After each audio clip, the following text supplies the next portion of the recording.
Hoy, mga nambo, mga baglar masnot, mas nagamot. Jai, jai, jai, jai.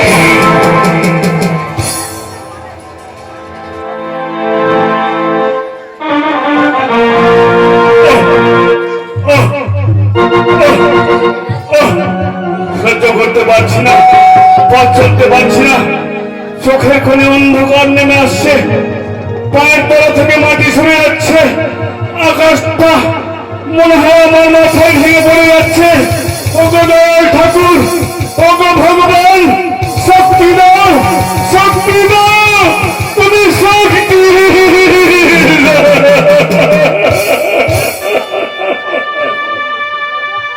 তিন দিন অনাহারে, অনাবৃষ্টি অনাদায়ে ফসল উৎপন্ন হয়নি রাজ্যের মাটিতে। এই সবুজ ফসলগুলো পুড়ে ছাই হয়ে গেছে, মুখে ঘাড় আসে না, পেটে অন্ন ঢুকে না, কি করে করবো? মনোবল ঠাকুর, তুমি বলে দাও, বলে দাও।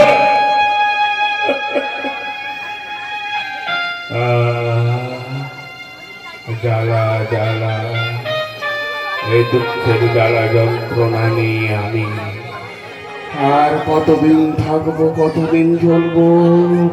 ওই তো কেউ আসছে, বলছে শ্যামল চাষি, চিৎকার করছে, দাও আমার হাতে খাজনার টাকা তুলে দাও। কিন্তু কোথায় পাবো? বলে দাও, বলে দাও ঠাকুর, তুমি বলে দাও।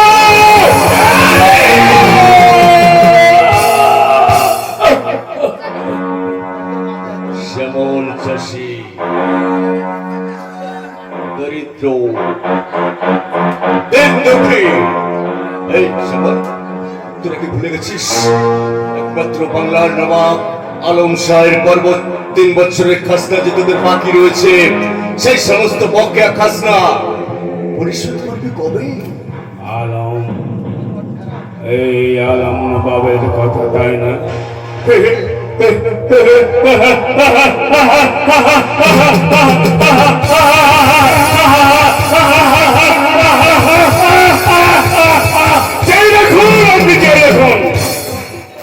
আকাশে দুর্যোগ,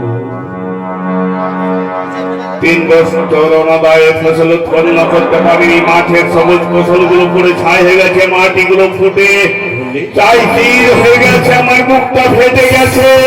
কোথায় পাবো বাবু, কোথায় পাবো আমি বাকি খাজনার টাকা? বলে দাও। খাজনা দিতে পারবি না, তাই তো? পাগলাটি, মানুষ চিনলি না?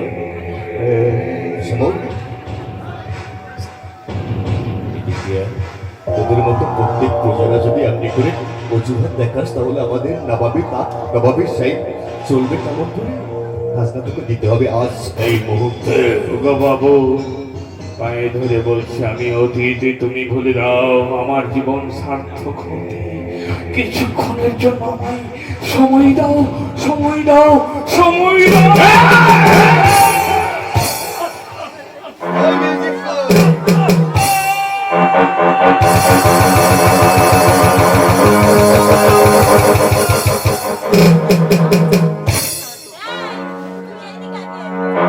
সে বলছিস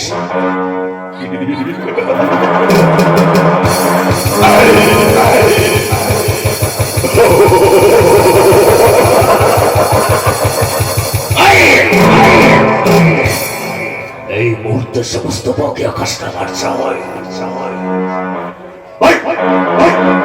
দিতে পারবি কি?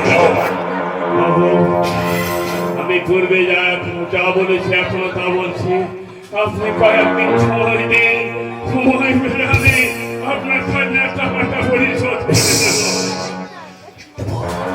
সময় দেবো, সময় দেবো, এমন সময় দেবো যেটা তুই কোনোদিনও কল্পনা করতে পারবি না। শ্যামল চাষি,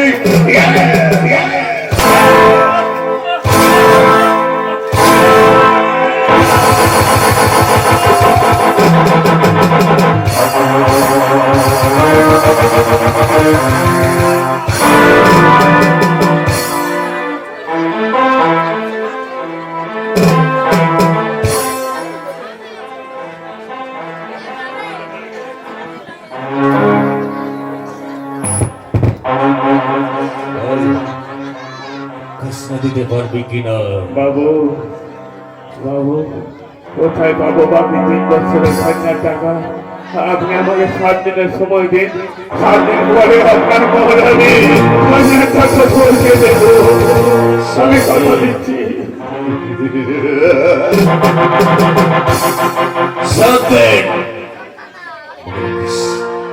শ্যামল চাষি, আজ আমি চলে গেলেও 7 দিন পরে আমি আবার আসবো। আর সেই দিন যদি সমস্ত বকেয়া খাজনা আমি না পাই, খোদার কসম, স্বয়ং খোদা তাআলা তোকে মাফি করলেও এই সিপাহসাল জাফর খা মাফি করবে না। কথাটা নিয়ত রাখি।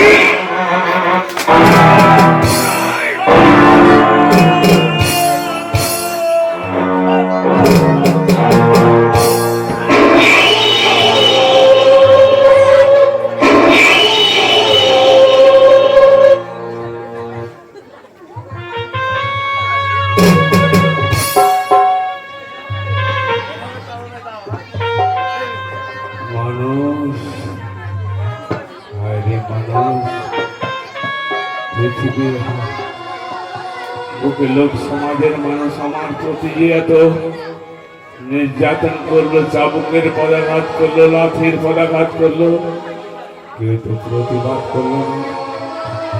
এই জগতের মানুষ, এই রূপে পৃথিবীর মানুষ স্বার্থ ছাড়া কিছু বুঝে না, স্বার্থ ছাড়া কিছু জানে না। আমি আর বিলম্ব করবো না, কাঠের পুতুলের মতো দাঁড়িয়ে থাকবো না। নীরবে সহ্য না করে আমি এগিয়ে যাব, নবাব মহলে গিয়ে বিচার চাইব। ওগো, ওগো মহলের আলম বাদশাহ, আপনি আমার সূক্ষ্ম বিচার করুন, সূক্ষ্ম বিচার করুন। মানুষ, মানুষ আজ মানুষ নেই, মানুষ নেই। মানুষ যে আজ নেই খো মানুষ, দুনিয়াটা শুধুই স্বার্থে হয় যেন পাইব সংসারী পরিচয় তোমায় নিজের নিজে।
তাহলে কি সে খাজনা আদায় করতে পারেনি? এত বিলম্ব হচ্ছে না। আমি ফিরে এসেছি জনাব। হ্যাঁ, বলো জাফর আলী খান, খাজনা আদায় হয়েছে? হ্যাঁ জনাব, আমি গিয়েছিলাম আপনার বাংলার পূর্ব সীমান্ত সমস্ত প্রজাদের দ্বারা আমি যখন সমস্ত খাজনা আদায় করছিলাম, একদিন আমি দেখলাম হঠাৎ শ্যামল চাষি নামে এক ব্যক্তি আপনাকে খাজনা দিতে অস্বীকার করেছে জনাব। কি বলে? হ্যাঁ জনাব, আর আমি তাকে জোর করে খাজনা আদায় করতে চাইছিলাম বলে সে আপনার নামে বিদ্রোহ ঘোষণা করেছে জনাব। রাজদ্রোহী সেই শয়তানকে আমাকে কঠিন শাস্তি দিতে হবে। কোথায়? কে তুমি? কি নাম তোমার? আমি একজন দিন দরিদ্র ব্রাহ্মণ, নাম আমার শ্যামল চাষি। এই সেই সকল চাষী জনাব। চাষির পরিবারে আমি মানুষ হয়েছি, নাম আমার শ্যামল চাষি। তাই তো বলুন, আপনার প্রান্তে আপনার মহলে বসবাস করছি। 3 বছরের খাজনার টাকা দিতে পারিনি বলে আমার পিঠে কত চাবুক, কত নির্যাতন, কত লাঠির পদাঘাত করেছে আপনার সিপাহ সালার লাঠির এই সম্পূর্ণ মিথ্যা কথা জনাব। আপনি তো জানেন আমি কোনোদিনও জিন্দেগিতে আপনার সামনে ঝুটবাদ বলিনি। এই বেয়াদব, বাচ্চা যা বলছেন সম্পূর্ণ ঝুট বলছে না। সে কখনো ছুটপাত বলে না। কেবল চাষি, তুমি রাজদ্রোহী। এই মুহূর্তে তোমাকে কঠিন শাস্তি মেনে হবে। যা পড়লে না এই মুহূর্তে সকল চাষি এই আমার মুখের কথা আপনার বিশ্বাস হলো না, তাই না? মুখের কথা যদি না বিশ্বাস হয়, আপনি আমার প্রমাণপত্র বা প্রমাণ দেখবেন।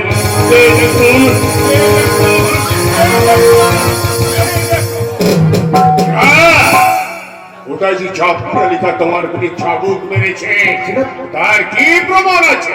হ্যাঁ জনাব, এই সম্পূর্ণ মিথ্যা বলছে জনাব। আপনি বিচার করুন। হবে যাহাপনা মহলের মালিক আপনি, হিন্দু মুসলমান বৌদ্ধ খ্রিস্টান হাজার হাজার প্রজাদের মালিক। আপনি যা বিচার করবেন সূক্ষ্ম বিচার আপনার প্রতিনিধি। আপনার উপরে কথা বলতে হয়তো আমার আরো কঠোর শাস্তি হবে।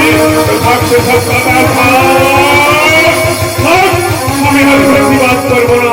কথাই তো বলে তুমি দোজাহানের মালিক, তুমি এই পরওয়ার দেগা। আমি আপনাদের মুসলিমি ভাষা, মুসলিমি দীক্ষা কিছু নিয়েছি, কিছু জানি। তাই এই বিচার যখন হলো না, আমি চলে যাচ্ছি। কিন্তু আপনি একটু সাবধানে থাকবেন। আপনার এই মহলে তার কেউকে বিষাক্ত সাপ বসবাস করতে, এই সাপের ছবলে আপনি বাস করতে পারবেন না। হয়তো জলে পুড়ে শেষ হয়ে যাবেন, কিসে শেষ হয়ে যাবেন। আর একটা কথা জানবেন, ফুলে কেউ বাসা। তবে আজ থেকে আমি শ্যামল চাষি নই। আজ থেকে আমার একটাই পরিচয় থাকবে, আমি আজ থেকে শ্যামল চাষি।